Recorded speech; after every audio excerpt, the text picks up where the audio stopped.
Voilà, ce soir, on va partager de grosses choses, de petites choses. Voilà, donc le point qu'on a partagé avec les frères au niveau de Bafoussam, de Tian. Voilà, donc j'espère que chacun a son livre, son cahier. On va aller point par point. Certainement, c'est des choses que vous avez déjà vues, mais on peut aller sur ces bases-là parce que quand je vois un peu le Seigneur au niveau de voilà, la voix, il me disait que le problème de l'Église au Cameroun, c'est le fait qu'il n'aime pas lire la parole. Il y a un problème dans la méditation quotidienne de la parole. Et voilà pourquoi vous allez voir que à chaque fois que le Seigneur commence à travailler, lorsqu'une personne se rebelle, il prend les âmes qui s'en vont. Parce que les gens ne sont pas enracinés. Les gens ne connaissent pas qui ils sont. Il n'y a pas de relation personnelle avec le Seigneur. Parce qu'on ne suit pas une église, on ne suit pas un homme. Amen. On suit le Seigneur. Et c'est ça le gros problème. Et le problème aussi qui embête aussi cette œuvre-là, c'est on est impressionné par les gens qui prêchent. On est impressionné par la grâce. Mais on n'est pas attiré par le fruit. Alléluia. Le fruit, c'est la vie. Dans Yohanan 6, le maître pouvait dire que mes paroles sont esprit et vie. Donc, si on est enraciné dans la parole, on ne va pas suivre les hommes. Si on est enraciné dans la parole. Mais pour être enraciné dans la parole, il faut avoir une relation avec le Seigneur. On peut être là ce soir, mais si on n'a pas une relation avec le Seigneur, on ne partira pas. Vous savez tous que ce sont les amoureux qui vont enlever, non? Vous savez, non? Amen. Ce sont les amoureux qui vont enlever.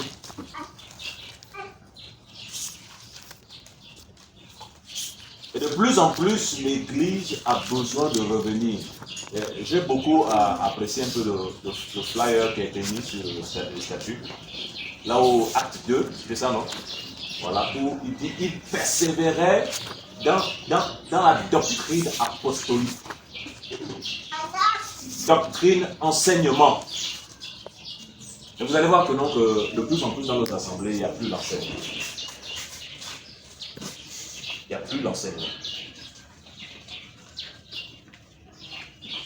Et le problème, c'est que pourquoi il n'y a plus l'enseignement, c'est parce que, d'abord, les gens ne sont pas formés, bien formés, et d'autres, ils sont appelés à l'enseignement, mais ils se précipitent.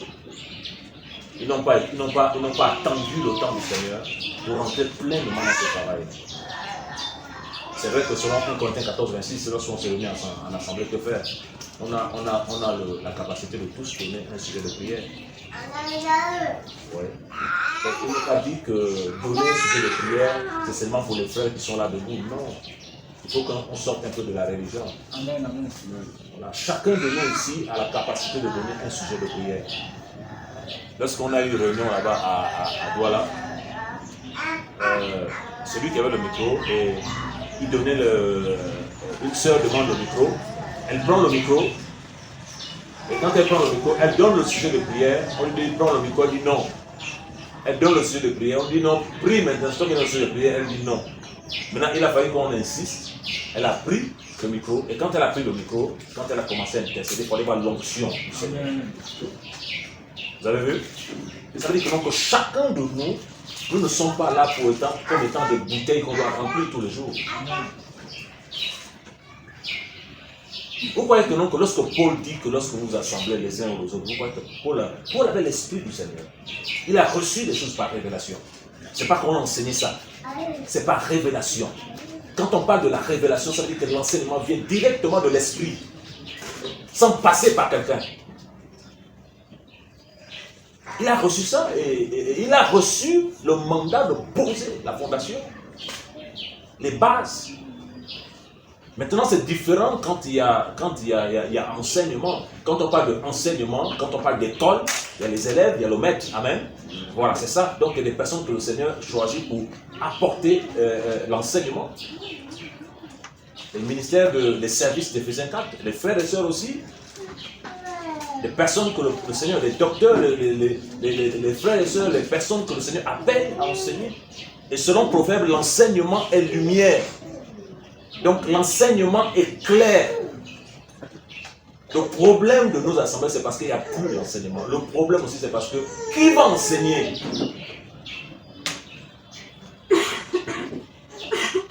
Vous avez vu? Vous allez voir qu'il y a des jeunes, peut-être, ils peuvent être appelés à l'enseignement, mais ils se précipitent. Et quand ils se précipitent comme ça, ils font plus de dégâts. Est-ce que vous voyez? Voilà. Paul avait, Timothée partageait la parole. Paul lui demande de persévérer dans l'enseignement aussi. Mais Timothée, la grâce qu'il avait, c'est qu'il avait Paul le conseiller. Et plus on le conseillait, plus il travaillait dans l'équilibre. Et ça l'amenait à travailler beaucoup équilibré. Alléluia. Amen. Voilà. On a besoin de l'enseignement parce que je disais ça un frère tout à l'heure, que les temps dans lesquels nous sommes, c'est les temps, le temps est mauvais et selon l'horloge. Parce qu'on a 3 horloges. On a les nations, on a Israël, on a l'Église. Selon l'horloge prophétique, nous sommes à la fin. Vous voyez que quand on va 2024, 2025, selon le Seigneur, selon l'horloge du Seigneur, on est à la fin, le Mashiach est à la porte. Amen. Voilà. Mais pourquoi aujourd'hui on est plus affairé à nos affaires? Pourquoi aujourd'hui on est plus affairé aux choses de la terre? Pourquoi aujourd'hui on est plus attiré aux choses de la terre? On a des comptes garnis d'argent, on a des coffres garnis d'argent, mais l'œuvre du Seigneur est misérable. L'œuvre du Seigneur est négligée, mais c'est parce qu'on n'a plus la vue. On n'a pas compris que selon le Seigneur, la véritable richesse, ce n'est pas cette richesse terrestre-là. Elle va rester. Alléluia. Elle va rester. Parce que si demain le Seigneur t'enlève, ce que tu caches ça pour qui? Bien sûr qu'il est dit que l'épargne n'est pas mauvaise, mais ce que le Seigneur refuse, c'est l'épargne à l'excès. Parce que si le Seigneur t'enlève ce que tu caches, le Seigneur l'a dit dans Luc 11. Si ton âme est redemandée ce soir, mais ce que tu as gardé ça pour qui? Est-ce que vous avez vu un riche partir avec son argent? Est-ce que vous avez vu un milliardaire partir avec ses maisons? Mais la Bible nous dit dans Apocalypse 14 que heureux les morts qui meurent en Mashiach parce que leurs œuvres les suivent. Amen. Ça veut dire quoi? Le bien que tu fais dans le secret là, aux veuves, aux orphelins, aux sans-abri, aux démunis, ce que tu sèmes là, il y a un trésor qui t'attend dans le ciel. Mais pourquoi aujourd'hui cette église-là, elle est morte, elle est malade, elle est misérable? C'est parce qu'elle est aveugle. Et ça, on a vu ça avec les frères au niveau de Douala là-bas, c'est que le Seigneur me parlait de Paul. Paul, Shaoul, avant qu'il ne croise le Seigneur sur la lumière de Damas, il persécutait les chrétiens. Il tuait les chrétiens. Et lorsque cette lumière-là le croise sur le chemin de Damas, il dit, qui es-tu, Seigneur? Donc, d'après lui, quand il tuait les gens, il croyait que c'était le Seigneur qui l'envoyait. Quand il emprisonnait les gens, il se disait que c'était le Seigneur qui l'envoyait. Maintenant, il dit, qui es-tu, Seigneur? Dans Acte 9, le Seigneur lui dit que je suis Yeshua que tu persécutes. Il te sera dur de révéler contre les aiguillons. Il dit, que veux-tu que je fasse? 2 choses ont amené Paul très loin. Qui es-tu, Seigneur, et que veux-tu que je fasse? Première chose d'abord, il fallait avoir la révélation profonde de qui était le Seigneur. Et deuxième chose maintenant, que veux-tu que je fasse? Maintenant, quelle est ta volonté pour ma vie? Alléluia. Je prie que l'Esprit du Seigneur nous ouvre l'oreille ce soir. 2 choses. Qui es-tu? Et que veux-tu que je fasse? Et lorsque Shaoul dit au Seigneur qui es-tu, il dit je suis Yeshua que tu persécutes. Mais est-ce que Paul a vu Yeshua sur la terre? Non, mais pourquoi il dit que je suis Yeshua que tu persécutes? Parce que en fait, l'assemblée est le corps du Mashiach. Amen. Voilà, tu dois comprendre que donc, à chaque fois que tu médites contre un frère, c'est contre le Seigneur que tu attaques. À chaque fois que donc, tu passes ton temps à casser l'œuvre sur le Seigneur que tu attaques, voilà pourquoi vous allez remarquer que donc, les personnes qui passent le temps à détruire l'œuvre du Seigneur ne meurent vite dans la foi ou physiquement. Parce que les âmes que vous voyez là, ce ne sont pas les âmes d'un homme. Ce ne sont pas les âmes d'un pasteur. Ce ne sont pas les âmes d'un président. Ce sont les âmes du Seigneur. Son peuple, il s'est acquis par son propre sang. Elle n'appartient pas. Ce peuple n'appartient pas à un homme. C'est le peuple du Seigneur. Et Paul l'avait reçu. Paul l'avait reçu. Paul l'avait reçu que c'est le peuple du Seigneur. Ce n'est pas le peuple d'un frère. Ce n'est pas le peuple de quelqu'un. Voilà pourquoi on a toujours dit aux frères et sœurs que non, que quand tu n'es pas appelé à la direction, ne fais pas ça. Quand tu n'es pas appelé à la direction, si tu es appelé, gloire au Seigneur. Mais quand tu n'es pas appelé, laisse.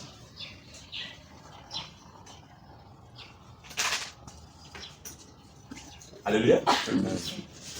Parce que les temps sont difficiles. Et aujourd'hui, maintenant, grâce au Seigneur, on ne veut plus payer un tel prix comme ça pour venir. Non, on va implanter l'assemblée là-bas, on va implanter. Non, on veut maintenant, par la grâce du Seigneur, planter la parole dans les cœurs. Planter la parole dans les cœurs des vrais enfants du Seigneur. Ceux qui sont appelés par le Seigneur. On veut planter la parole dans les cœurs. Parce que vaut mieux partager, vaut mieux enseigner même 4 ou 5 personnes vraies que de 1000 personnes qui sont dans le faux. Et les 5 personnes là vraies, ils peuvent aller à Tchang, à Limbe, un peu partout, apporter le feu du réveil. Alléluia. On veut planter la parole. Paul dit, j'ai planté. Apollos a arrosé et qui fait croître. Elohim. On n'a pas dit un service fait croître. Quand on parle de croître, c'est grandir. Amener à la maturité. Et aussi longtemps que l'héritier est comme un enfant, il va faire quoi? T'es un esclave. Mais un enfant n'est pas responsable. Un enfant n'est pas mature. Un enfant ne prend les choses du Seigneur avec négligence. Vous croyez que non, vous êtes incapable de cimenter ici, là? Vous êtes incapable de le faire? Vous êtes incapable de le faire? Vous n'êtes pas incapable de le faire. Vous croyez que vous êtes incapable d'acheter la sonorisation? Vous n'êtes pas incapable de le faire. Vous croyez que vous êtes incapable de faire des choses pour le Seigneur à Yaoundé? Vous n'êtes pas incapable. Mais le problème c'est quoi? Pourquoi ça n'avance pas? L'enfant n'est pas responsable. Aussi longtemps que l'héritier est comme un enfant, il ne diffère à rien d'un esclave. L'héritier est enfant. Donc l'héritage c'est pour l'enfant. Mais le problème c'est que quand le père voit que l'héritage c'est pour l'enfant, il y a un souci. Il ne peut pas donner, tout donner. Amen. Il attend que l'enfant grandisse. Imagine que tu vas dire à un bébé de 4 ans que non, voilà, il y a des milliards qui t'attendent là-bas, il y a des maisons, il y a des visas, il y a des pays que tu vas partir, tout ça. Mais lui va faire quoi? Donne-lui une caisse d'argent, il va aller jeter à la poubelle, c'est ça, non? Mais c'est ça aussi notre problème dans le Mashiach. Le Seigneur veut nous révéler des choses.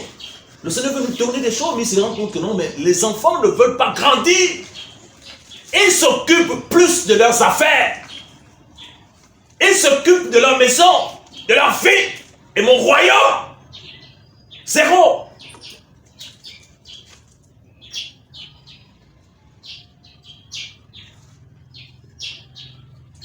Qui enverrai-je?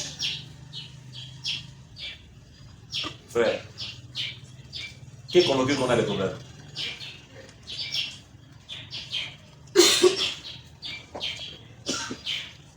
Et c'est ça le problème, frère, regardez. 2011, on était ici, grâce au Seigneur, tout jeune.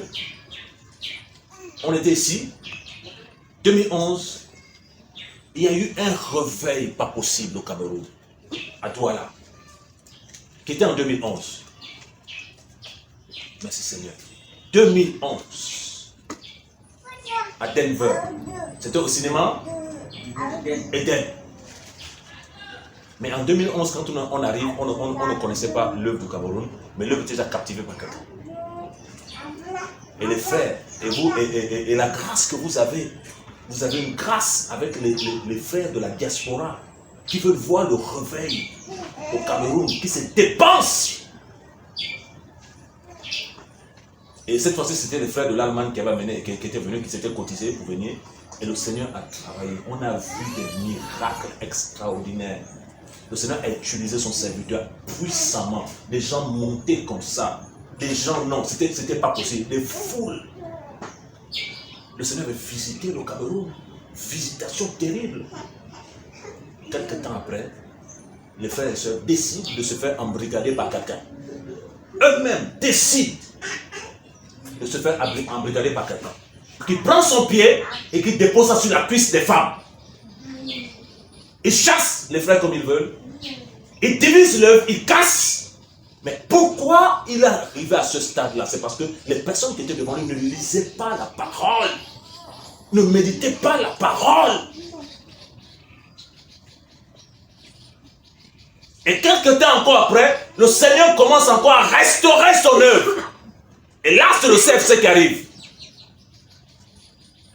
Un dirigeant, quelqu'un qui se disait dirigeant, il décide de se faire rebaptiser. Mais on l'appelait dirigeant. Ils arrivent. Ils prennent les âmes. D'autres s'en vont, d'autres reviennent. Ils prennent les âmes.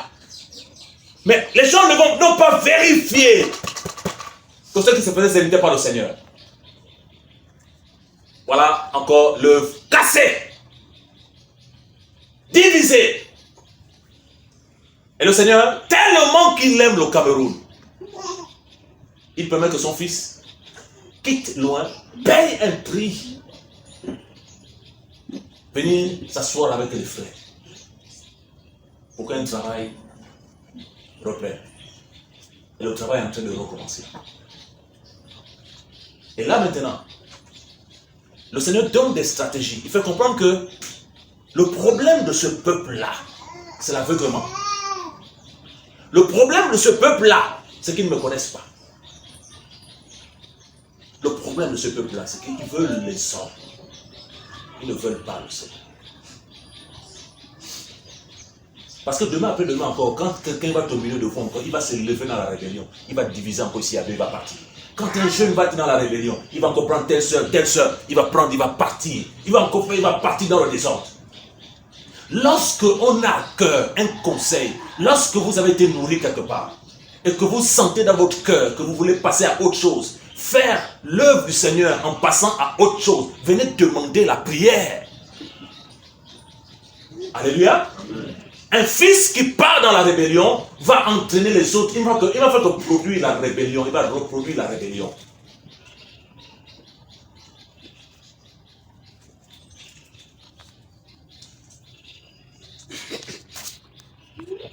Et c'est le constat aujourd'hui.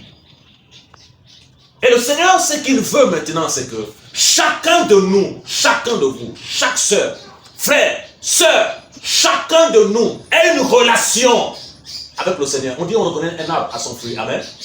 Ait une relation avec le Seigneur. C'est-à-dire que même si quelqu'un prêche, il enseigne, il parle, il y a le feu. Mais s'il est dans l'impureté, s'il est dans l'impudicité, tu discernes tout de suite que donc, est-ce que c'est le Seigneur? Tu sais juste que non, que là, c'est pas le Seigneur. C'est parce que tu as une relation d'abord avec le Seigneur. Tu as une relation avec le Seigneur. Regardez, Paul va à Corinthe. Il travaille à Corinthe. Un réveil poussant à Corinthe. Mais est-ce que lorsque Pierre est allé à Corinthe, Pierre allait bâtir son œuvre à Corinthe?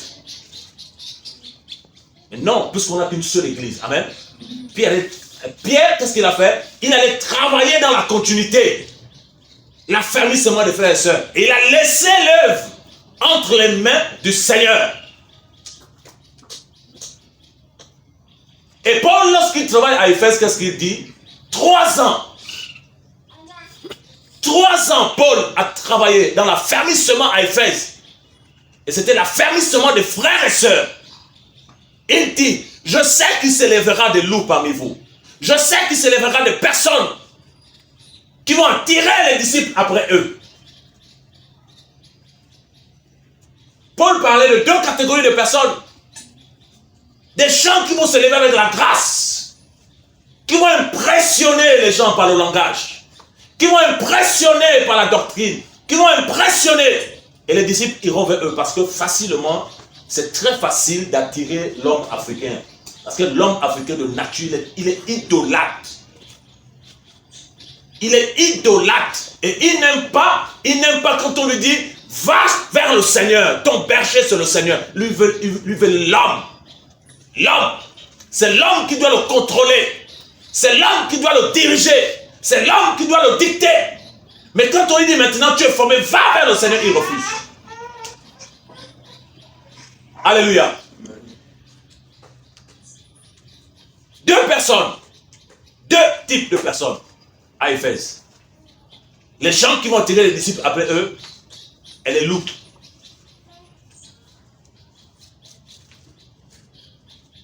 Mais Paul, qu'est-ce qu'il dit? Il n'est pas resté. Il a dit, je vous recommande au Seigneur et à la parole de sa grâce, à celui qui est puissant pour achever de vous édifier.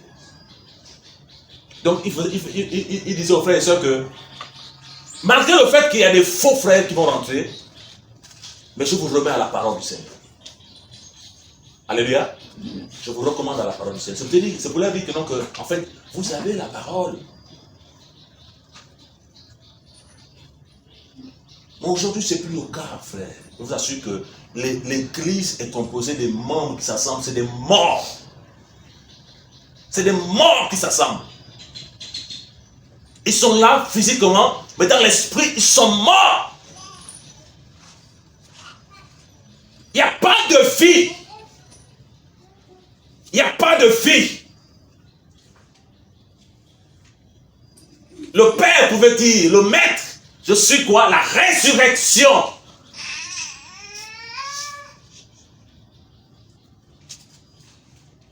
Il n'y a pas de vie.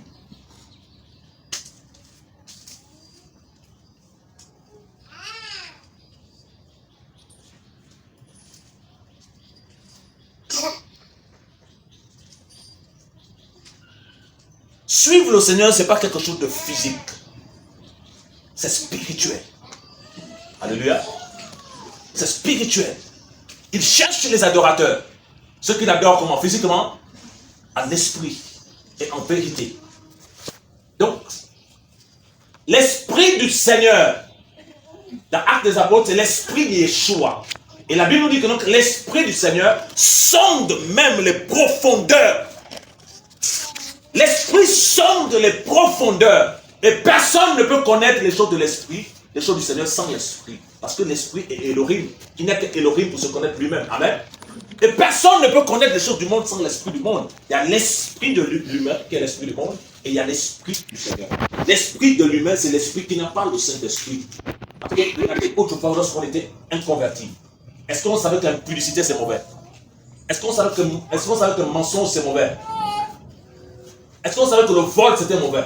Mais à la conversion, l'esprit du Seigneur est venu sur notre esprit et a éclairé. Et on n'est plus enfant des ténèbres, mais enfant de lumière à cause de l'esprit du Seigneur. Parce que Paul dit que, non, que notre intelligence, ceux qui sont dans le monde, l'intelligence est obscurcie. Amen. L'intelligence que vous voyez là, des inconvertis, est dans les ténèbres. Les ténèbres. Et la Bible nous dit que, non, que le monde entier est plongé dans le mal.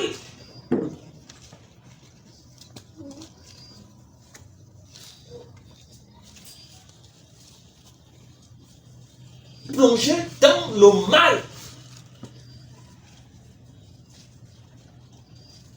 Donc, comment l'esprit, la Bible nous dit que l'esprit nous conduira dans toute la vérité. Mais comment l'esprit du Seigneur va nous conduire dans toute la vérité si on n'a pas une relation avec lui? Si on n'a pas une relation. Paul parle dans 1 Corinthiens de la communion avec l'esprit. La communion avec l'esprit. La sensibilité de l'esprit. La sensibilité de l'esprit. Aujourd'hui, qu'est-ce qui se passe? On est en train de revenir au catholicisme. Là où on veut laisser ton oncle, il n'y a que ceux qui prêchent, qui doivent lire la parole. Et les gens viennent seulement d'assemblée pour ouvrir les versets. Pour ouvrir les versets, pour ouvrir les versets. Est-ce que vous savez qu'on n'a même pas besoin d'ouvrir ça lorsqu'on veut partager la parole? La loi elle est inscrite en nous, est-ce que vous le savez? Amen. La loi elle est inscrite en nous.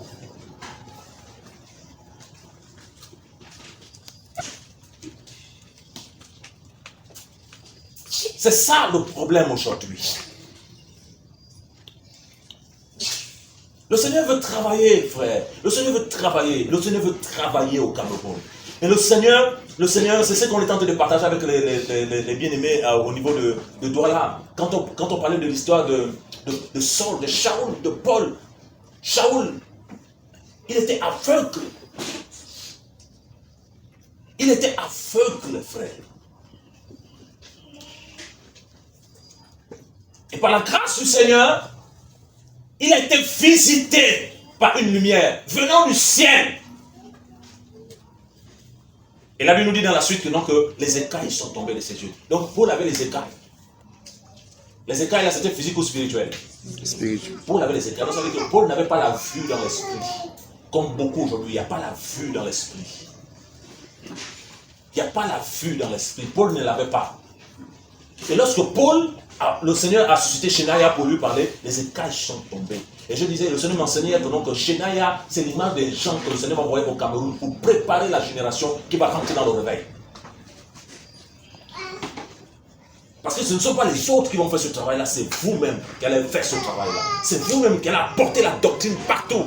C'est vous-même que le Seigneur va utiliser pour les chants nouveaux. C'est vous-même que le Seigneur va utiliser.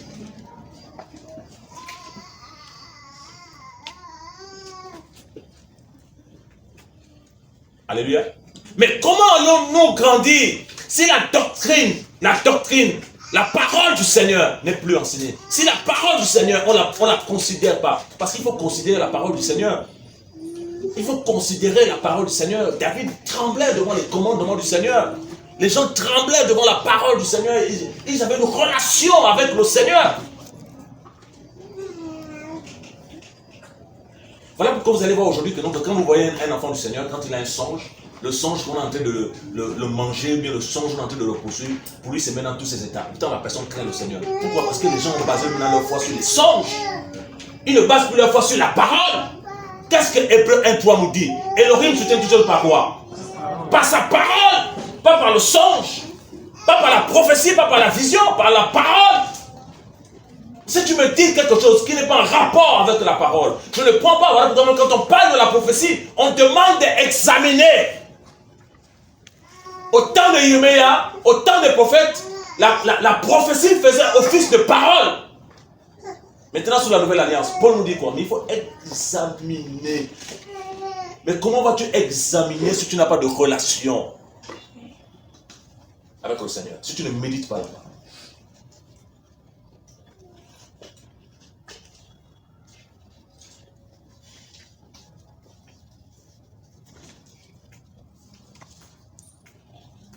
Vous allez voir quand même, ce qui est plus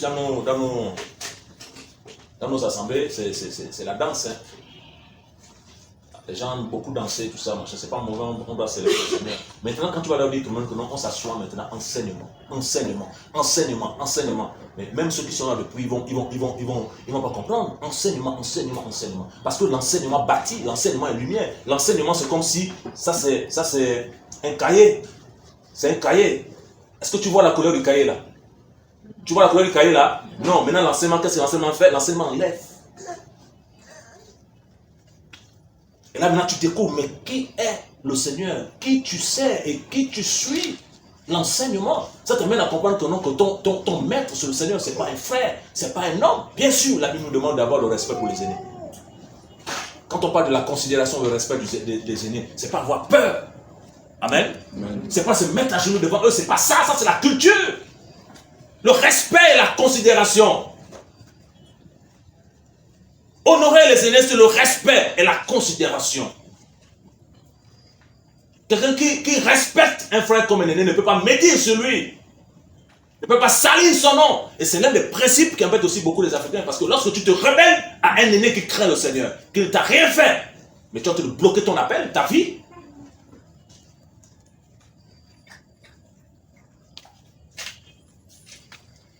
alléluia. Tu bloques ta vie.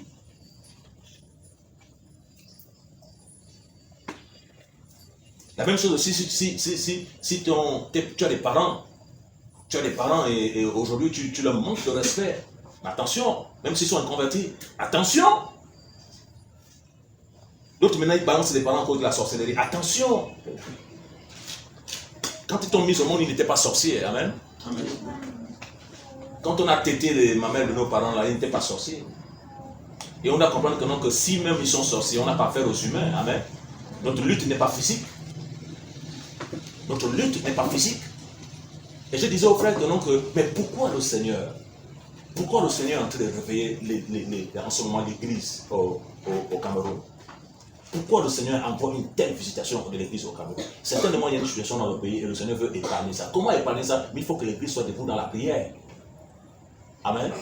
Il faut que l'église soit debout dans la prière. Vous devez comprendre une chose. Avant qu'un pays ne chute physiquement, d'abord, il chute dans l'esprit. Et l'église étant un peuple spirituel, doit commencer à intercéder. Lorsque Paul était dans la barque et il partait à Rome, qu'est-ce que le Seigneur lui a dit? Paul, il était comment? Il était prisonnier, non? Mais le Seigneur lui a dit quoi? Le Seigneur a dit quoi? Je te confie. Toutes ces personnes-là, non? Voilà, le Seigneur dit à Paul, je te confie toutes ces personnes-là. Mais est-ce que vous voyez la responsabilité qu'on a dans un pays? On ne nous connaît pas, on nous méprise, mais on a la capacité d'intercéder pour que le Père agisse, pour que tout ce que l'ennemi veut faire dans la nation, ça passe.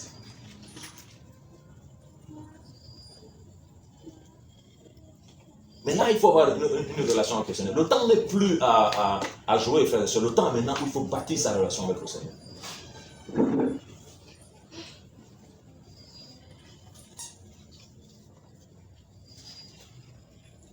Alléluia. Il faut bâtir sa relation avec le Seigneur. Et je crois aussi que, est-ce que chacun ici a sa Bible? Qui n'a pas de Bible? Tu n'as pas de Bible, ma soeur? Maman n'a pas de Bible? D'accord. Tu as pas aussi des Bibles? D'accord. Tu n'as pas de Bible? Comment ça? Oui, j'en ai pris. Non, la Bible que j'avais retrouvée, tu particulier ton argent, la personne a perdu. Mais pourquoi tu n'as pas demandé ça? Voilà. Même quand je suis dans le téléphone, je veux lire ça se casse. Tu veux lire ça se casse? C'est pas bien. Donc il y a combien de personnes qui n'ont pas de Bible?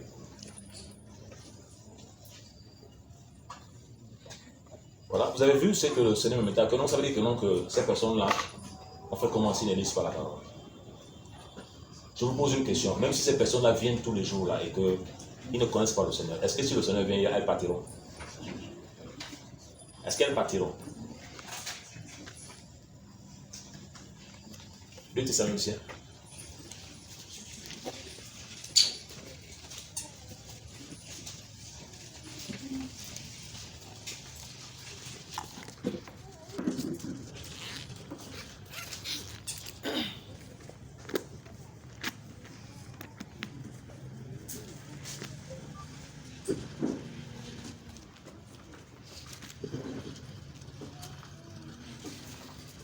Thessaloniciens 1, verset 7, verset 6.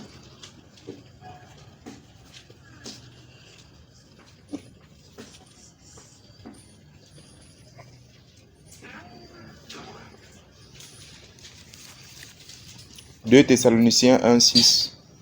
Car il est juste devant Elohim qu'il rende la tribulation à ceux qui vous oppressent et à vous qui êtes oppressés le repos avec nous lors de la révélation du Seigneur Yahushua du ciel avec les anges de sa puissance, dans une flamme de feu exerçant la vengeance sur ceux qui ne connaissent pas Elohim et sur ceux qui n'obéissent pas à l'évangile de notre Seigneur Yahushua Mashiach. Alléluia.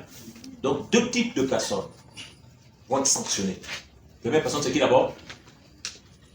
Après ce qu'on a lu? Ceux qui ne connaissent pas. Ceux qui ne connaissent pas. Et Elohim. deuxième? Ceux qui n'obéissent pas à Ceux qui l'évangile. n'obéissent pas.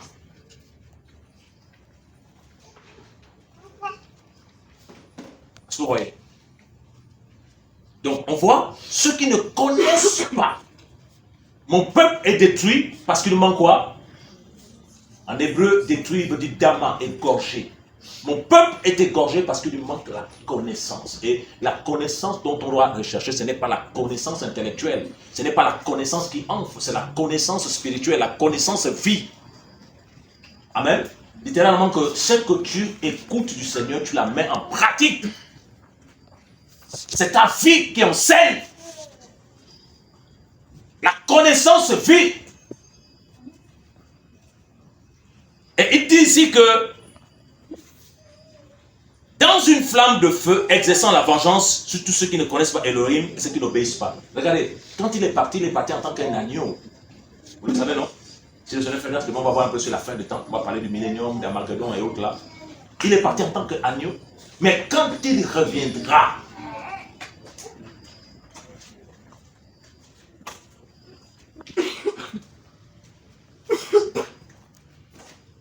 il part en tant qu'agneau, on l'a flagellé, on l'a craché, on l'a déshabillé, on a tout fait au Seigneur. Et Yeshua 53 en parle. Mais quand il reviendra avec des flammes de feu, il va exercer la vengeance. Il est parti en tant qu'agneau, il reviendra en tant que lion. Il va juger les nations.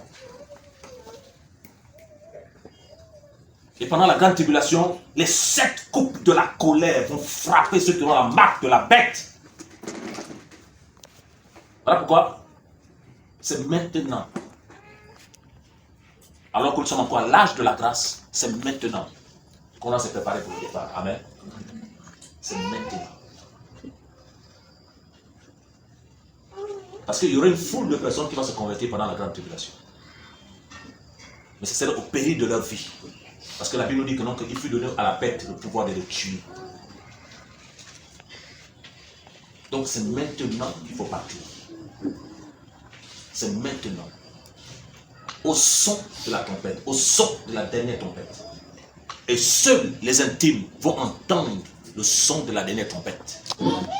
Seuls les intimes. Et pendant ce temps, il y aura des disparitions massives dans le monde entier. Imaginez que le pilote est chrétien. Il est en train de conduire New York, Paris. Il s'en va. Imaginons que le copilote est chrétien. Il s'en va. Et dans l'avion, il n'y a personne qui sait piloter. Imaginons que nous sommes dans l'axe lourd, comme mon frère tu dis ça, l'axe lourd. Douala Yaoundé. Le pilote est chrétien. Le bus là, Phoenix ou quoi là, le pilote est chrétien, il n'y a personne qui connaît conduire. Il s'en va. Le bateau, il s'en va. À la maison, frères et sœurs, 2 partent, les autres restent. Les autres étaient vrais, faux. Il y aurait des disparitions. Les autres disent, mais Seigneur, je prêchais à l'assemblée. Seigneur, mais j'étais diacre. Seigneur, mais je chantais.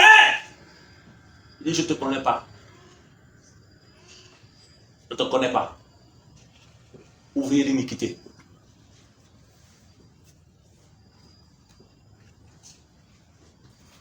L'église, l'ecclésia qui sera enlevée, c'est pas ça physique là. C'est le corps du Mashiach. En fait, des enfants du Seigneur connus de lui-même. Vous le savez, non? Connus de lui-même. Ils vont partir.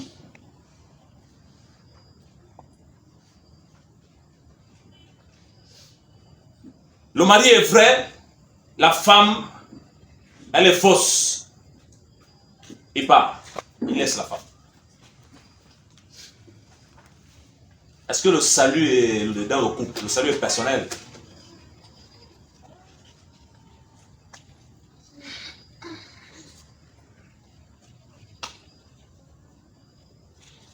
Alléluia. On doit sortir de cet état-là. Je disais ça aux frères hier que, frère, je vous assure, le Seigneur aime cette nation. Il aime cette nation à une dimension. Sinon, le Seigneur ne va pas permettre que donc, à chaque fois que les gens cassent, le Seigneur revient. À chaque fois que les gens cassent, le Seigneur revient.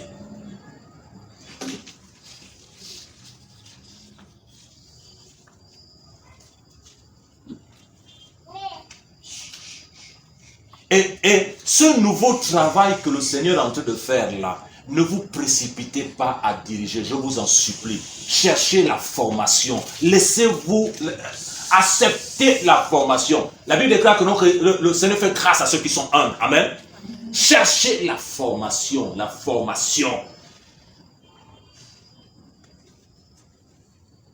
Un vrai appelé, il fouille. Vous le savez, non? Un vrai appelé, il fouille.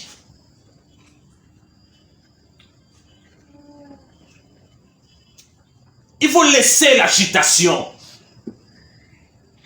Il faut chercher la formation.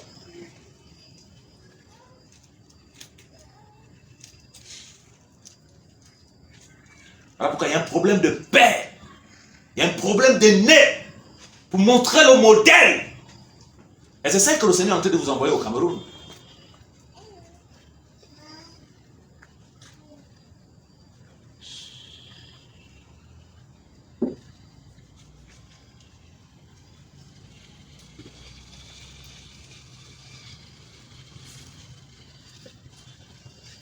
Alléluia.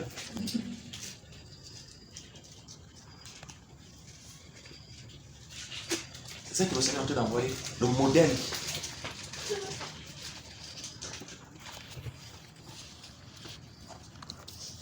Quelqu'un qui prêche la parole ne doit pas toucher les femmes d'autrui. Amen. Quelqu'un qui prêche la parole ne doit pas dépouiller les âmes du Seigneur.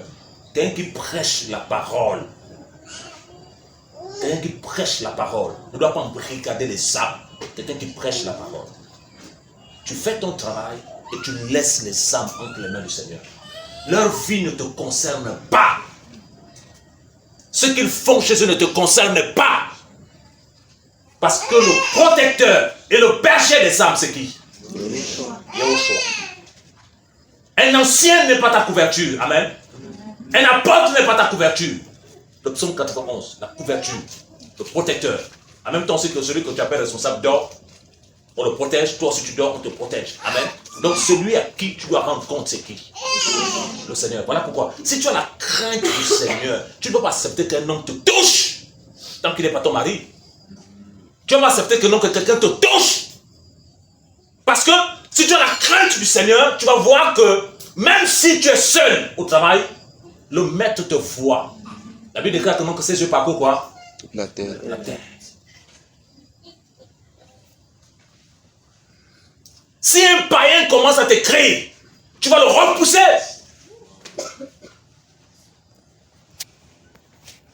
Yahweh est vivant. Amen.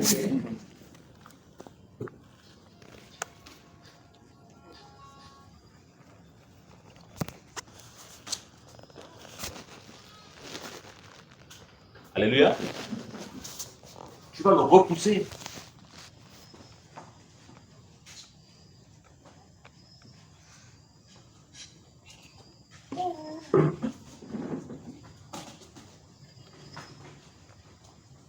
Mais pour avoir cette crainte-là, il faut avoir une relation avec le Seigneur.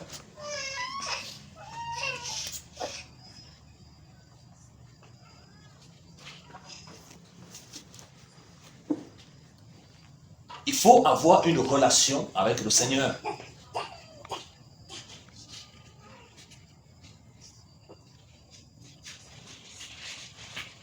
Et ne cherchez pas à prier pour que vous soyez à 1000, à 2000. C'est pas ça le plus important. Amen. C'est pas ça le plus important. Le plus important, c'est que les frères et sœurs soient formés. Les frères et sœurs soient encouragés et répondent à leur appel. C'est ça le plus important, que les âmes soient bâties. Ce n'est pas le nombre que le Seigneur veut, c'est la qualité, vous le savez, non? On peut être là à 1000, à 2000, mais personne n'est agréable devant le Seigneur. Dans le livre de Jean 2, la Bible déclare que ils glorifiaient le Seigneur, mais le Seigneur ne se fiait pas à eux, parce qu'ils savaient ce qui était dans leur cœur. Alléluia. Ils savaient ce qui était dans leur cœur. Ils savaient ce qui était dans leur cœur. Ils ne se fiaient pas à eux. Et lorsque maintenant, on lit 1 Samuel 16 à partir du verset 7, il dit quoi? L'homme regarde à ce qui frappe quoi? L'homme regarde à ce qui frappe aux cieux. L'homme. ce qui frappe aux cieux. Donc tout ce qui est extérieur là, tout ce qui est physique, tout ce qui plaît là aux hommes là, l'homme c'est ça, l'homme est impressionné par ça. Mais ça n'impressionne pas le Seigneur, amen. Ça n'impressionne pas le Seigneur. Voilà pourquoi vous allez voir que non, que le Seigneur n'est pas impressionné par la France, il n'est pas impressionné par Dallas, il n'est pas impressionné par ça, toutes ces choses là, amen. Ça ne l'impressionne même pas un peu, parce qu'il a créé la terre. Il n'est pas impressionné par ces choses là. Ce qui impressionne, ce qui attire le Seigneur sur cette terre, c'est les fils et les filles qui le craignent.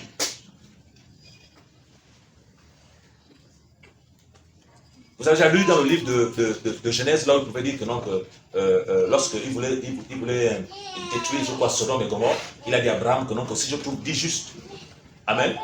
Il a dit quoi? Si je trouve 10 justes, je fais quoi la ville? Je fais quoi la ville? Je l'épargnerai. J'épargne la ville. Pourquoi que non, que si le Seigneur voit que non, que l'ennemi peut mettre à terre ce pays-là, il voit les chrétiens debout, purs et vrais devant lui. Pourquoi tu vas pas épargner le pays? Tu vas épargner le pays. Parce que tout se passe dans l'esprit d'abord. Le monde qu'on voit là, ce n'est pas d'abord physique, c'est dans l'esprit. Et nous, on a la grâce de voir dans l'esprit à cause de qui? Du Saint-Esprit. À cause du Saint-Esprit. On a la grâce de voir dans l'esprit. Maintenant, les autres aussi, ils veulent aussi aller voir dans l'esprit, mais pas selon le Seigneur. Amen. Voilà. Mais nous, on a la grâce de voir dans l'invisible à cause de l'esprit du Seigneur. Voilà pourquoi quand tu es un vrai enfant du Seigneur, lorsque quelque chose veut arriver à ta famille, le Seigneur t'interpelle. Amen. Il te montre. Je parle aux vrais enfants du Seigneur. Il t'interpelle. Il te dit que non, que là, cette fois-ci, là, je vais enlever ton papa, je vais enlever ta maman. Il t'interpelle, il te dit, non, là, ils vont partir.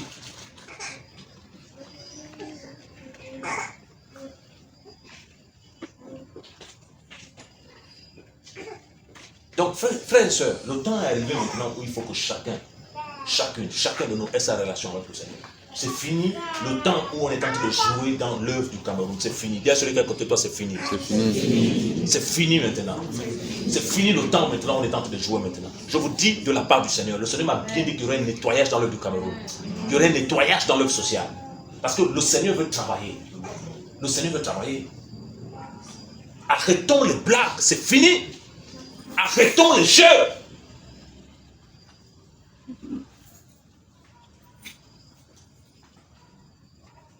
Arrêtons de jouer, c'est fini.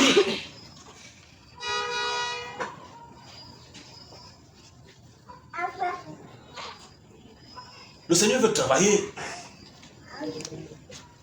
Une grande nation bénie de Yahweh. Une grande nation bénie du Seigneur. Mais à chaque fois que le Seigneur souffle un réveil, l'ennemi vient. Et l'ennemi utilise qui? L'ennemi utilise qui? Vous allez remarquer donc à chaque fois que le Seigneur monte un truc ici là, l'ennemi utilise vous-même. Vrai ou faux? Ouais. Vous-même.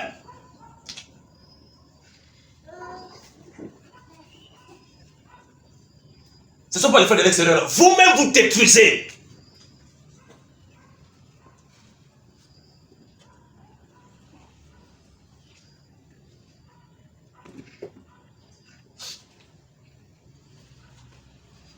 Mais cette fois-ci, au nom de Yeshua, personne ne détruira plus cette œuvre. Amen. Cette fois-ci, les personnes qui vont se lever vont croiser le maître.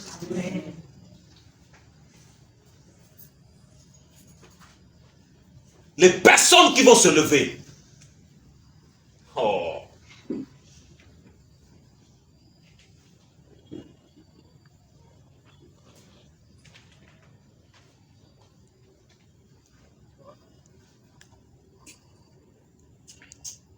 Et j'ai compris que donc vaut mieux avoir affaire aux hommes, pas au Seigneur.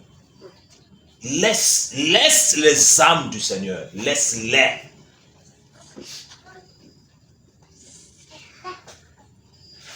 Laisse les âmes du Seigneur. Et si tu viens ici, et que tu sais que tu es dans l'impudicité, tu es dans les rapports hors mariage, dans le péché, le Seigneur ne te condamne pas. Mais il te demande de te repentir. Amen. De te repentir et de laisser ton ancienne vie. de faire la paix avec Dieu.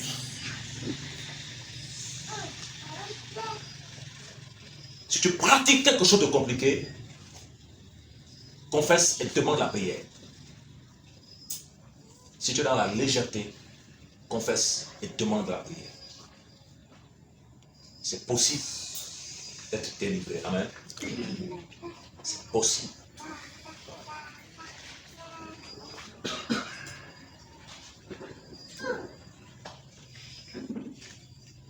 Et je vous assure que ce travail-là est profond. Le Seigneur va permettre qu'il y ait enseignement sur enseignement. Enseignement sur enseignement. Pour que les écailles tombent des yeux. Et à la maison, chacun doit demander au Seigneur l'amour de la méditation. L'amour de la prière. Tu es à la maison, tu prends le livre de Matthieu, tu médites. Même si tu ne comprends pas. Une maman doit la méditer que non, qu'elle lit et ne comprend pas. Je dis, maman, continue. La Bible nous parle de la persévérance, non? Continue. Parce que la compréhension de la parole du Seigneur est spirituelle. C'est pas physique, c'est spirituel. C'est l'esprit. La Bible dit dans Luc 24, 45 qu'il ouvrit quoi? L'esprit. Leur esprit. En fait, littéralement, il leur donne la compréhension, la capacité de saisir la parole, de comprendre la parole. Il ouvre leur esprit. C'est comme aussi, il ouvre tes yeux pour voir. Dans l'esprit, amen. Parce qu'il y a les yeux, il y a les yeux spirituels, il y a les yeux physiques aussi. Les yeux spirituels t'amènent à discerner ce que les charnels n'arrivent pas à discerner. Voilà pourquoi la fois dernière, lorsqu'on a partagé avec les jeunes sur le choix du conjoint, je leur disais que, parce qu'à là-bas, je parlais avec un jeune, il me disait que non, que lui, son choix, c'est 50-50. 50 beauté, 50 le corps. Je dis non, c'est pas comme ça le Seigneur. Le Seigneur, lorsqu'il te donne une épouse, c'est le cœur d'abord. C'est le cœur. Et parce qu'on n'a pas le temps, il y a tellement de choses à partager, on n'a pas le temps, on devait partager aussi sur le choix du conjoint. Et on avait vu avec les frères là-bas lors de la jeunesse que donc, malgré le fait que donc, Jacob, il aimait Rachel, parce qu'elle était belle de taille et de figure, en fait, il appréciait son physique. Il appréciait ses yeux, il appréciait son extérieur. Mais il ne savait pas que dans son cœur, elle était voleuse. Elle était idolâtre, menteuse. En fait, il a épousé ce démon-là. Parce que quand on a parlé de 1 Samuel 16, on a vu que le Seigneur regarde à quoi? Le cœur de cette femme-là était pourri. Et elle a volé les téraphins de son père. Elle était idolâtre, sorcière. Mais il a aimé. Et plus tard même, lorsqu'elle a volé les téraphins de son papa, il a décrété un jugement sur elle. Vous avez déjà lu ça, non? Et après, lorsqu'elle a couché Benjamin, elle est décédée. C'est parce qu'en fait, la Bible nous dit que non, qu'il ignorait qu'il avait volé ça. En fait, il ne connaissait pas qui était Rachel. Et c'est ça aussi l'erreur de beaucoup de personnes. Lorsqu'ils ont à cœur un projet, ils s'intéressent au physique, pas au cœur. Parce qu'il n'y a pas les cieux. Amen. Parce qu'il n'y a pas les cieux. Les cieux spirituels, les cieux pour voir.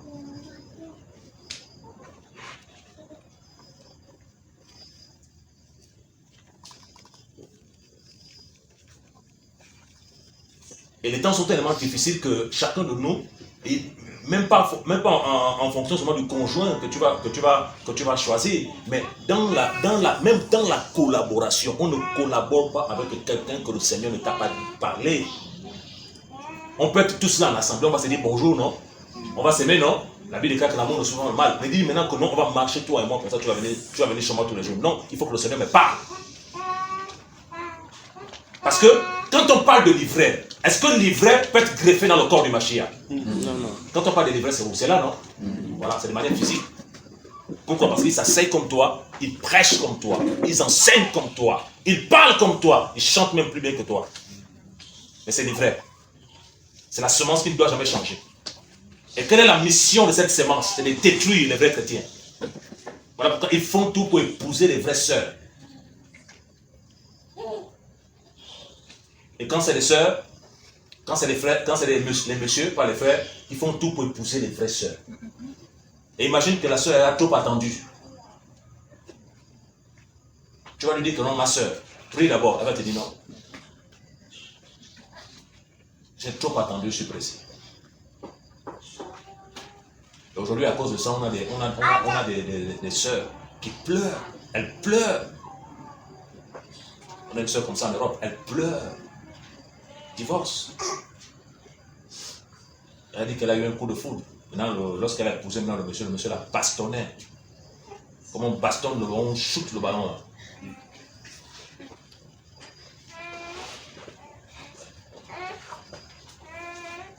C'est pas un jeu.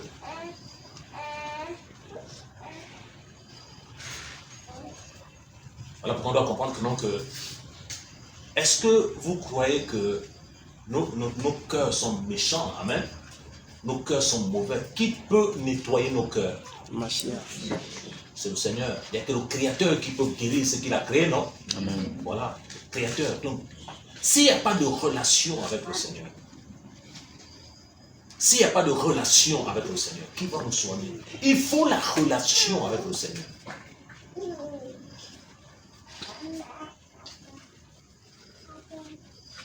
Et dans l'assemblée du Seigneur, on est tous responsables. Quand il y a un problème, on est tous responsables. Pourquoi? Parce qu'on a les Écritures, amen.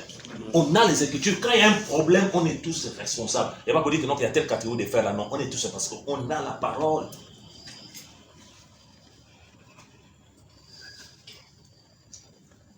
Mais si on ne lit pas la parole, on va faire comment? Frère.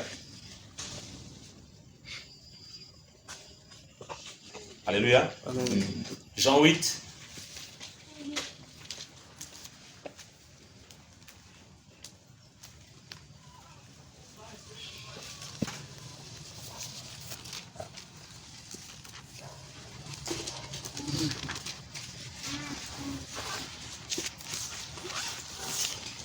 Jean 8, verset 31 à 32.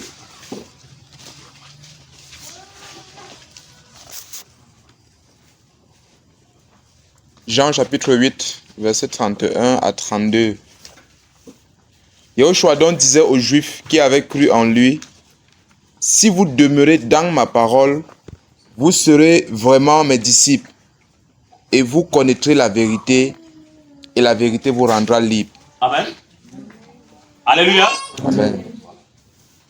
Il dit, si vous demeurez dans ma parole. En fait, est-ce que vous et moi, on demeure ici? Non. On demeure ici? Non. Maintenant, là où tu habites, tu demeures là-bas, non? Pourquoi? Parce que tu es constamment là-bas. Tu vis là-bas, non? Et c'est ce qu'il dit. Il dit, si vous demeurez dans ma parole. Donc, littéralement, si tu habites de manière constante dans ma parole, si tu passes du temps dans ma parole, si tu priorises ma parole, hein?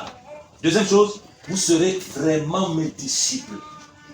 Disciple en grec, mathetes, étudiant de la parole. Quelqu'un qui étudie la parole. Quelqu'un qui fait des recherches. Qui prend le dictionnaire. Qui prend la parole. Qui prend notre version. Et qui médite en creusant en profondeur. Un disciple. Parce qu'il cherche quelqu'un. Il ne cherche pas une église. Il ne cherche pas un apôtre. Il cherche quelqu'un. Et c'est qui? Yahushua. Yeshua.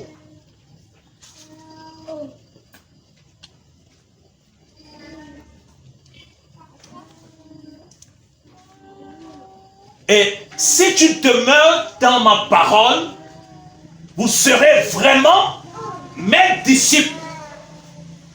élève, étudiant de la parole. Quelqu'un qui travaille la parole. Quelqu'un qui travaille la parole, qui cherche, qui passe son temps avec un frère pour creuser la parole.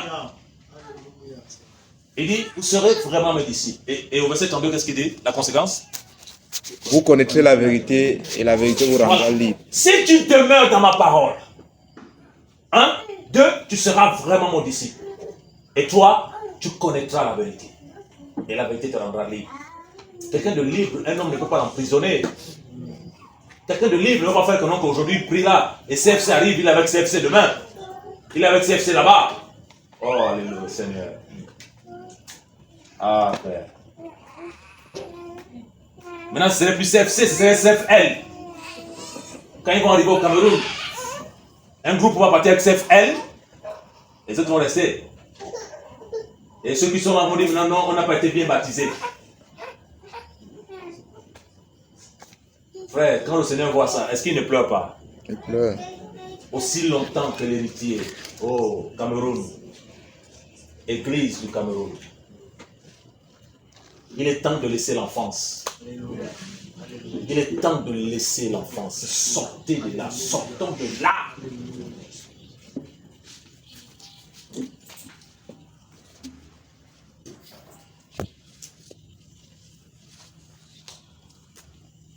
Moi, le constat que j'ai fait aujourd'hui avec les nouveaux mariages là, ils ne se marient pas pour le Seigneur. Hein? Ils ne se marient pas pour le Seigneur. Ils se marient pour la chair. Parce qu'une fois que la personne est mariée, on ne voit plus la personne en assemblée, on ne voit plus la personne dans l'œuvre du Seigneur, le frère ne voit plus dans l'œuvre du Seigneur, alors c'est pas ça. Parce que le problème c'est que lorsqu'on a travaillé sur le choix du conjoint, on n'a pas travaillé sur le livre de la Genèse, sur le fait pourquoi le Seigneur a donné Adam Kava. Pourquoi il a donné Adam Kava? Parce que Adam avait une mission. Et Kava était l'aide. Et Kava, on l'appelait l'aide. Et c'est quoi une aide? C'est quoi l'aide? L'aide soutient. L'aide supporte. L'aide aider. C'est l'aide. Comme le maçon qui fait monter les briques. Et que fait l'aide? Tourne. Quand il a besoin d'un seau, l'aide amène, non? Voilà, maintenant Adam devait... Kava devait soutenir Adam dans quoi? Mais le Seigneur lui a donné la mission. Garde le jardin, cultive et garde le jardin. Donc sa mission première, c'était d'aider Adam à garder et à cultiver le jardin. Donc il a fallu d'abord que Kava lui-même d'abord comprenne à quoi on l'appelle pour expliquer à sa future femme. Mais la nouvelle génération c'est quoi? Ils se mettent ensemble, c'est quoi? La chair, le mari n'explique rien à la sœur. Il n'explique rien à la sœur. Il veut seulement la fête. L'église cotise, on mange. Et il rentre dans la maison, aucune vision. Maintenant, dites-moi, si les assemblées sont pleines de ce genre de chrétiens, vous allez aller où? Pas de vision.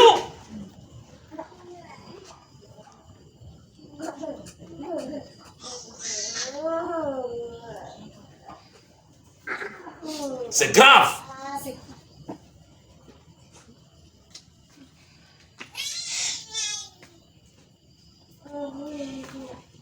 L'enseignement nous manque. Qui est convaincu de ça? L'enseignement nous manque. Et le problème aussi, c'est que ceux qui ont la grâce d'enseigner, ceux que le Seigneur a travaillé maintenant, eux aussi maintenant, au lieu de comprendre maintenant, être des fils, être responsables, que les frères et sœurs ont besoin d'encouragement, eux aussi, ils dorment. Et en dormant aussi, c'est normal, puisque la nature n'est à horreur du vide. Si un jeune qui est là, il a 2 petits versets, il monte, amen. Et quand il monte comme ça, pour le rattraper là, c'est difficile. Et quand il monte, quand tu veux le rattraper maintenant, tu donnes des conseils, il ne peut plus. Parce que Paul dit à Timothée que non, de faire attention aux nouveaux convertis. Ne donnez pas les charges aux nouveaux convertis. Ne donnez pas les charges aux jeunes. Mais si tu lui donnes maintenant la charge, alors que peut-être il est appelé par ça, mais il n'a pas eu le temps d'être bien préparé. Et après maintenant, il s'enfle d'orgueil. Et après, qu'est-ce qu'il fait? C'est des dégâts. Parce qu'il n'a pas été éprouvé, amen. Il n'a pas été éprouvé.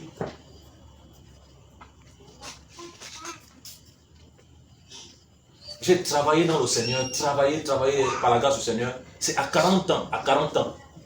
J'en ai plus, le Seigneur me dit maintenant que non, là c'est bon, rentre dans ça.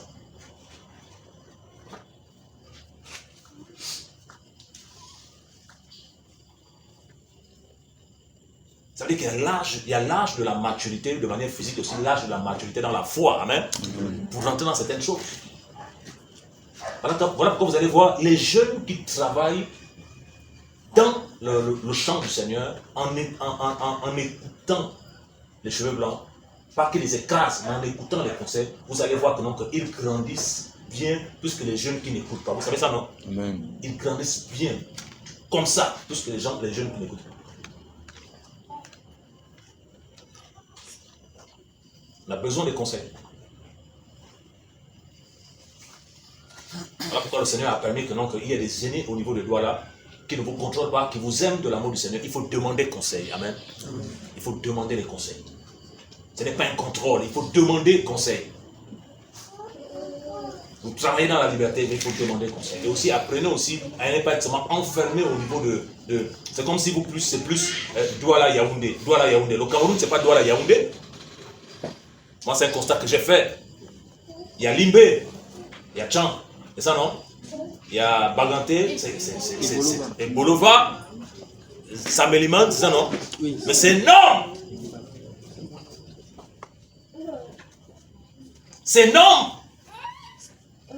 Moi, j'appelle ça le continent camerounais. Un pays vaste! C'est combien de millions d'habitants? 30 millions? Un peu moins. Ah non, ben ce matin, il a 30 millions.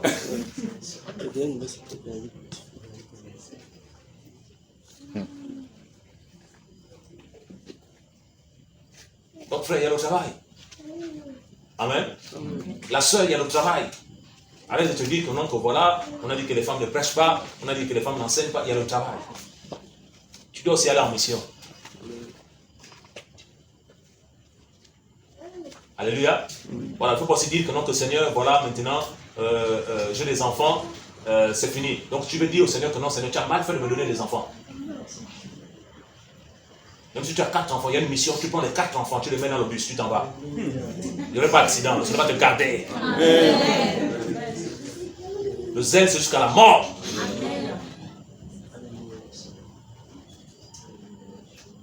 Oh, la soeur va comme ça dire non, j'ai 2 enfants, c'est lourd. Quels 2 enfants, c'est lourd là? Tu les mets, même si c'est le panier, tu les mets dedans. Vous allez en mission. Il y a un programme, tu mets les enfants avec toi. Arrivé à l'endroit, on va te donner un petit matelas où les enfants vont dormir. Tu suis la parole. Amen. Tu sers le Seigneur. Quand tu termines la mission, tu prends les enfants, tu reviens. Il faut arrêter qu'on trouve des prétextes. Vous avez déjà vu la parabole des invités? Lorsque le Seigneur a invité des personnes, il les a invités. L'autre disait quoi? J'ai des choses à vendre, non? L'autre disait quoi? J'ai épousé une femme. Et la Bible déclare que, non, que celui qui les envoie était en colère.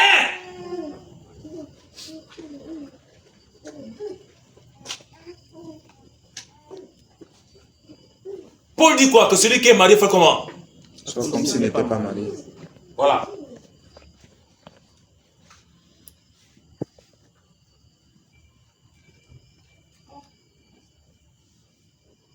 Nous, on a eu la grâce, contraire à la nouvelle génération, là, qui, à peine 2 ans, accordé. 2 ans, il est déjà accordé. 2 ans, 1 an et demi, il est déjà accordé, il se marie. Il ne connaît rien maintenant. Il n'a même pas, la chambre, il n'a même pas le frigo, il n'a même pas la gazinière, il n'a même pas où la soeur va dormir, il ne connaît même pas payer. Ici, chez nous, c'est Edan, ici, c'est comment? Eneo. Il ne connaît même pas ça, il n'a rien. Il prend la soeur et il se marie. Maintenant, il va chercher maintenant. C'est pendant qu'il prend, il a maintenant la soeur. Parce que comme on a dit, il n'y a plus la dot, non? Il n'y a plus la dot, non? Voilà, donc il va à la mairie, les cotisations de faire, l'autre tu donnes 100 000, 50 000, il fait le mariage. Et maintenant, il est maintenant marié, il va chercher maintenant, il va dormir avec la soeur. Maintenant, dit un jeune comme ça de partir en mission. Il ne peut pas parce qu'il doit réfléchir comment nourrir. Il ne s'est pas préparé. Chaque chose a son temps, mais lui ne s'est pas préparé. Et nous, on a eu la grâce qu'on s'est marié peut-être 10 ans, 12 ans après. On n'était que dans le champ du Seigneur. Donc ça veut dire que les sœurs qui devaient nous accepter en mariage, connaissaient quelle était leur mission. Le chant du Seigneur. Et c'était aussi des sœurs qui étaient dans le chant du Seigneur.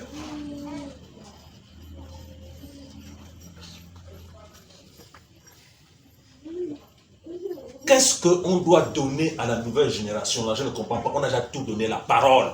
C'est la parole qui change, non? Qu'est-ce qui ne va pas faire?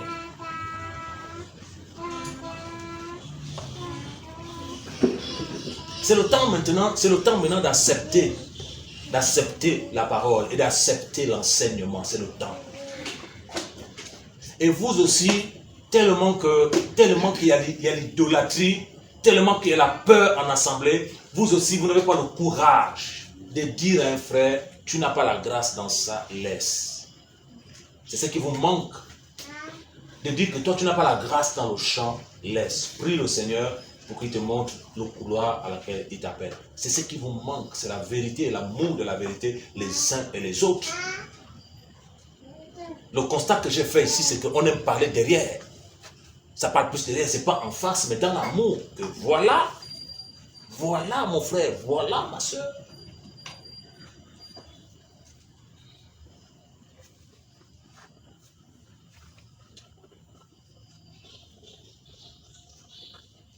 Alléluia. Amen. Et le Seigneur est en train de revenir. La relation avec le Seigneur, la relation. Je ne sais pas si on a encore vous avez encore des Bibles pour les personnes qui n'ont pas de Bible. Là. Mon frère, il y a encore des Bibles? Non. Donc la relation avec le Seigneur. Il faut qu'à partir de ce soir-là, chacun de nous, quand on rentre à la maison, on dit Seigneur, je veux commencer à méditer la parole de manière personnelle. Amen. De manière personnelle. Tu prends ton cahier, tu prends ton bic, tu te mets sur la table chaque soir, tu commences à méditer la parole. Tu commences à ruminer, tu commences à creuser, tu commences à lire. Même si tu ne comprends pas, lis comme si c'était une histoire. Et au fur et à mesure, l'esprit de Yahweh, l'esprit du Mashiach va voir ton sérieux et va commencer à t'enseigner. Et je t'assure, lorsque le Seigneur t'amène à méditer la parole, tu vas voir ce livre comme étant des mets succulents. Amen. Amen. Tu vas voir ce livre comme étant précieux. Tu vas te rendre compte que non, que même ce que tu manges là, si c'est le héros, c'est quoi, ça n'a pas de valeur devant ce repas-là. Et le maître va commencer à t'ouvrir l'esprit. Le maître va t'enseigner. Le maître va te dire, voilà, c'est le temps que j'attendais pour que tu aies une relation de cœur à cœur avec moi. Il ne s'agit plus d'un ancien, il ne s'agit plus de Mimboman, il s'agit de toi et de moi, face à face. Amen. Face à face maintenant. Parce que le maître, celui qui peut enlever dans ton cœur l'amour du sexe. Amen. C'est le maître qui peut enlever l'orgueil. C'est le maître qui peut enlever le match-vu. C'est le maître qui peut enlever ces choses, la convoitise et autres. C'est le maître. C'est pas un frère. C'est pas un ministère, c'est le maître. C'est le maître qui peut changer ton cœur. C'est le maître qui peut changer ta vie. C'est le maître. C'est pas un frère.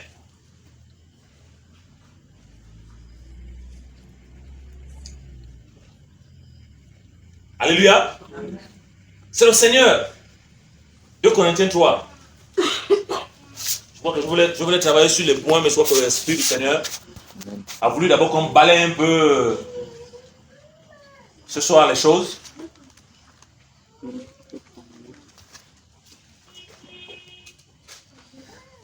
Mais on va travailler sur les points. Je ne sais pas comment s'organiser. Mais on va travailler sur les points. C'est important parce qu'il faut qu'on puisse comprendre ces choses-là. Voilà, c'est des bases. Et ça. Lorsqu'on partait en mission en province au Gabon, et le Seigneur nous a aidés avec ces points-là. 2 Corinthiens 3, verset 1 à 3. 2 Corinthiens 3, 1 à 3. Commençons-nous de nouveau à nous recommander nous-mêmes ou avons-nous besoin, comme quelques-uns, de lettres de recommandation auprès de vous ou de lettres de recommandation de votre part? Vous êtes vous-même notre lettre, écrite dans nos cœurs, connue et lue de tous les humains. Car il est manifeste que vous êtes la lettre du Mashiach, gravée par notre service, non avec de l'encre, mais avec l'esprit de l'Élohim vivant, non sur des tablettes de pierre, mais sur les tablettes de chair, sur le cœur. Alléluia. Voilà. Il dit, commençons-nous de nouveau à nous recommander de nous-mêmes, ou avons-nous besoin, comme quelques-uns, de lettres de recommandation auprès de vous, ou des lettres de recommandation de votre part. Vous êtes vous-même notre lettre, écrite dans nos cœurs, connue et lue de tous les humains. Car il est manifeste que vous êtes la lettre du Mashiach. Amen. Donc ici, Paul fait comprendre aux Corinthiens que non, que vous êtes la lettre du Mashiach. La lettre du Mashiach. Et Paul ici, il faut comprendre que non, en fait, par son service, la parole du Seigneur a été gravée grâce à l'Esprit du Seigneur dans les cœurs des Corinthiens. Amen. Et maintenant, il y avait tellement la parole dans les cœurs. Parce qu'une lettre a un message, non? Une lettre a un message. Et une lettre, on ne la met pas, on ne donne pas la lettre comme ça. On met la lettre dans quoi? L'enveloppe. Amen. Maintenant, quand la lettre est dans l'enveloppe est fermée. Pour voir le contenu de la lettre, qu'est-ce qu'il faut faire? Il faut déchirer l'enveloppe. Et tu fais sortir la lettre. Amen. Voilà. Donc, la Bible dit que notre corps est quoi? Le temple, non? Voilà, parce que l'esprit de Yahweh habite en nous. Donc, lorsqu'on voyait la manière d'agir des frères et sœurs de Corinthe, en fait, on lisait dans leur cœur l'évangile. Amen. On lisait en eux l'évangile parce qu'ils avaient le message du Seigneur. Ils avaient reçu l'évangile grâce au service de Paul, à l'enseignement qu'il avait donné, qui était l'évangile, et ils avaient tellement accepté la parole que ça a été gravé dans leur cœur, et ils étaient façonnés, transformés. Et Paul pouvait dire dans 2 Corinthiens que si quelqu'un est un Mashiach, il est quoi? Une nouvelle création. Voilà, les choses anciennes sont passées. Mais pourquoi aujourd'hui nos vies ne changent pas? 2 choses font obstacle à l'évangile, surtout en Afrique. Il y a les coutumes et les traditions. Les coutumes et les traditions évangéliques. C'est-à-dire que on n'est pas encore pleinement sorti de Babylone. Amen. On n'est pas encore pleinement sorti de Babylone. Voilà pourquoi vous avez remarqué que non, qu'en assemblée, on cherche toujours un pasteur. C'est ça, non? On cherche toujours un pasteur. On n'arrive pas à comprendre que non, que le pasteur par excellence, c'est le Mashiach. On cherche toujours un pasteur.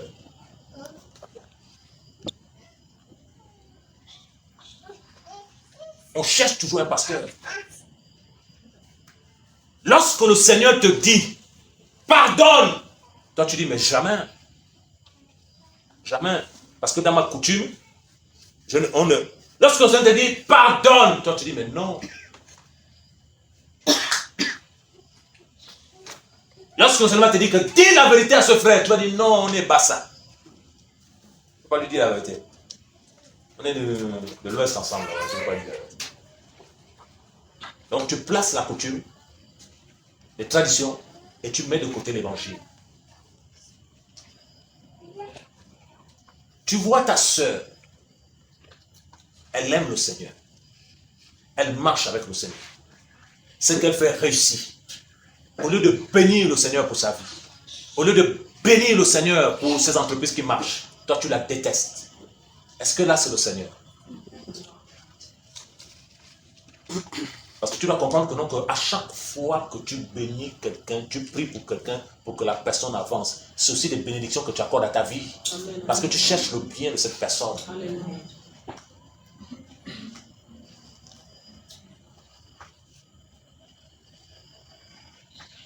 Frère, c'était des lettres.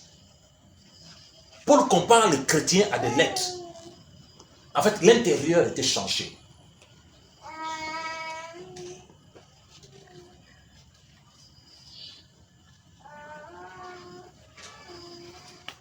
Et c'est ça le problème. Pourquoi nos vies ne changent pas? Pourquoi on ne change pas? Pourquoi? C'est simplement parce qu'en fait, on est religieux, je vous assure. On est religieux.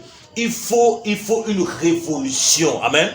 Il faut une révolution Seigneur, je ne veux plus le péché. Seigneur, je ne veux plus la religion. Il ne s'agit pas de frères et sœurs, non. Il s'agit de toi. Toi seul avec le Seigneur, il s'agit de toi. Il s'agit de toi. Seigneur, je dois changer.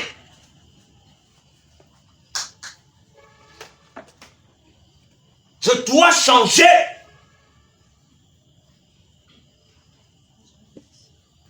Ça veut dire que si CFC 2 arrive une autre fois, c'est plus toi qui dois prendre encore le peuple à... Oh Seigneur.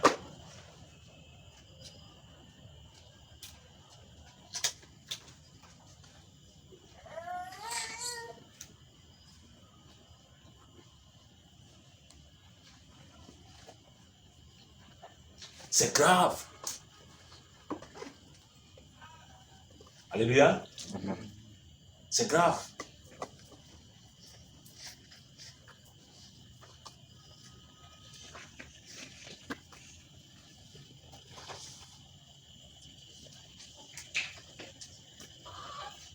Vous allez voir, ah frère, je vous assure que quand on voit l'église de maintenant, non, on a Seigneur, aide-nous. Vous allez voir combien de fois l'œuvre du Seigneur, le matériel du Seigneur est négligé. J'étais dans un pays, vous savez, à cause de la culture africaine, nous on arrange les choses quand on a des manifestations. Vous savez ça, non? Voilà, par exemple, quand on dit qu'on a, chez nous, par exemple, là-bas, sur le 17 août, on a le 1er janvier, on a la fête du travail, on a fait ça. Donc là, maintenant, on arrange. Si on a par exemple une maison le 17 août, on met la peinture. Voilà, si par exemple, on a un invité à la maison, et on sait qu'un invité est d'arriver, vous allez voir comment la personne va faire quoi? Elle va maintenant bien nettoyer le sol. Hein? Elle va bien nettoyer le sol. Si les fauteuils sont sales, elle va faire ce que les fauteuils va laver parce qu'elle a quelqu'un qui arrive, il faut que la personne voit que la personne est propre. Ouais, non? Voilà, c'est la même chose, la même mentalité dans nos assemblées. J'étais dans un pays comme ça, je suis arrivé comme ça, regardez les chaises. Les chaises, non, comme des cochons. Les chaises comme des cochons. L'endroit comme des... Non, non, je vous assure, l'œuvre du Seigneur. L'œuvre du Seigneur. L'œuvre du Seigneur. Le Seigneur se dit, mais qu'est-ce que je vais donner à ces personnes-là comme ça? Les moindres choses d'abord, ils ne connaissent pas.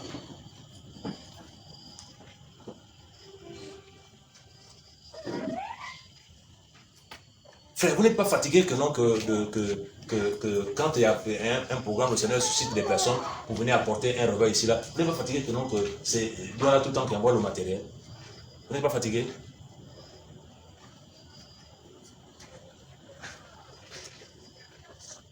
C'est vrai, on travaille en collaboration, c'est un corps, mais il faut aussi vous organiser dans la vie. Pour s'organiser, je vous assure, le problème c'est qu'on a des problèmes. Le problème c'est que pour s'organiser, le Seigneur ne nous demande pas d'avoir 100 000, amen. Même avec 500. En un an, on peut avoir un micro, c'est ça, non? Même 100 francs d'abord. Parce qu'on dit qu'ici, il n'y a pas trop de 100 francs. Parce que moi, je considère que, non, que ceux qui ont les...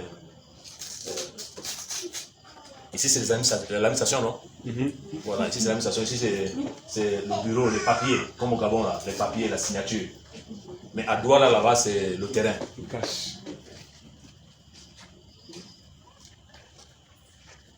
Vous pouvez vous organiser pour faire des choses pour le Seigneur. Ça, on va en parler lorsqu'on va parler avec les dirigeants sur la gestion de l'œuvre.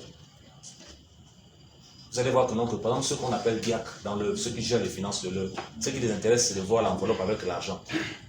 L'enveloppe, là, on ajoute 500, ils ajoutent. On ajoute 200, ils ajoutent. On ajoute 200, ils ajoutent. Ils n'ont aucun projet pour l'Assemblée. Aucun projet. Et ça, j'ai fait le constat que la majorité des personnes qui gèrent l'œuvre, quand je vais un peu partout, qui gèrent les finances, ils n'ont aucun projet. Pour eux, ils ne savent pas qu'avec cet argent, on peut payer des chaises pour l'Assemblée. Ils ne savent pas qu'on peut payer des micros. Ils ne savent pas qu'on peut s'organiser pour commencer à faire des choses. Payer des assiettes pour le repas du Seigneur. Payer le matériel pour le Seigneur. Et après, en 12 mois, on fait un bilan. Amen. On fait le bilan. Qu'est-ce qu'on a fait en 12 mois? Qu'est-ce qu'on a fait en 12 mois? Et on pose la gestion aux frères et sœurs. Voilà ce qu'on a fait. Avec un registre, un cahier. Bien fait. Bien fait. Et le jour maintenant où le Seigneur va te dire, quitte cette fonction-là maintenant, et quand tu vas préparer la relève, tu vas simplement remettre la relève à l'autre. Et l'autre va travailler dans la continuité. Mais ça, on ne trouve pas ça. Parce que l'Africain a un problème de réflexion. L'Africain se dit que comme il s'aime dans le Seigneur, c'est fini, il ne fait plus rien. Il ne réfléchit plus à rien. C'est ça notre problème. Et c'est ce qu'on voit quand on voit des assemblées de des années et des années. Rien ne se fait. Rien ne se fait.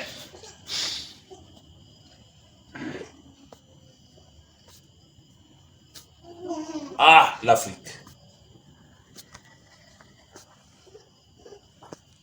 La culture.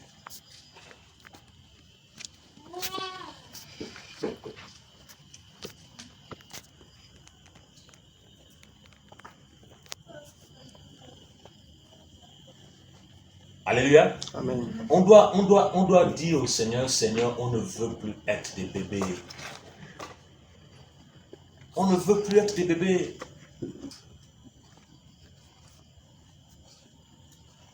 Paul pouvait dire aux frères et sœurs de Galates, il dit, mes enfants, pour qui je prouve les douleurs de l'enfantement, jusqu'à ce que le Mashiach soit formé en vous. Paul était comme un père. Un père. Il souffrait pour que le Mashiach prenne forme dans la vie des frères et sœurs. Il était frappé, flagellé, par-ci par-là. Mais pourquoi? Parce qu'il voulait que les âmes soient formées. Il voulait que les âmes soient réparées, équipées pour répondre à leur appel. Paul souffrait. Paul souffrait.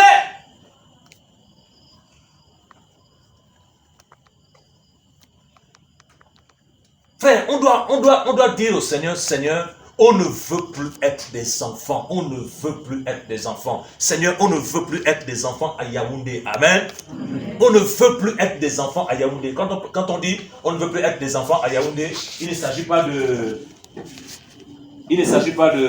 captiver l'œuvre. Amen. Voilà. Ou bien il ne s'agit pas de dire que oh non, les enfants ne respectent plus. Non, les aînés, non. Quand on ne veut plus être des enfants, ça veut dire maintenant, Seigneur, on veut commencer à grandir. À grandir et à être responsable.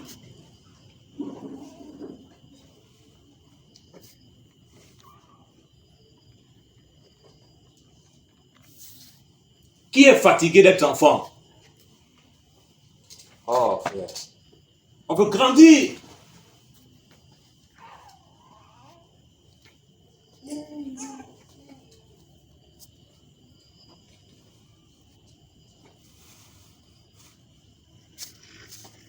Et on veut te zéler pour notre Papa Céleste. Alléluia.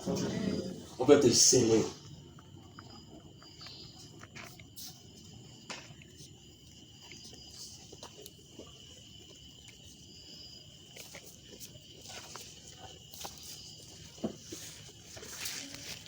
Et moi, je suis convaincu par l'Esprit du Seigneur. Je suis convaincu que c'est une nouvelle œuvre qui commence. Amen. Et moi, je suis convaincu que le travail que le Seigneur est en train de faire là, il est en train de poser un fondement solide. Et la Bible dit que les vents sont venus, que les torrents sont venus. Ça a soufflé, mais ça n'a pas pu ébranler cette maison. Pourquoi? Parce qu'elle était fondée sur le rocher. Et c'est qui le rocher? Yeshua.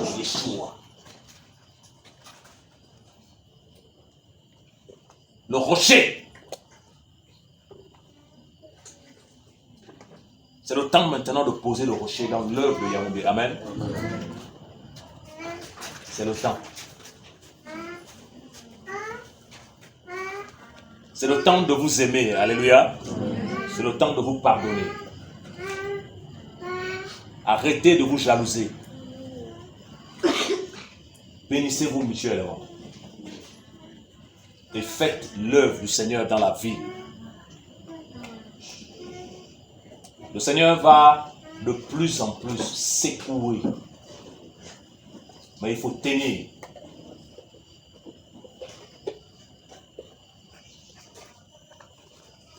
Alléluia. Amen. Alléluia. Amen. Est-ce que quelqu'un a été encouragé ce soir? Amen. Est-ce qu'on peut prier pour ceux qui ont du mal à méditer? S'ils peuvent venir, ceux qui ont du mal à méditer. Ceux qui n'arrivent pas, ceux qui ne ressentent pas, s'ils peuvent se lever.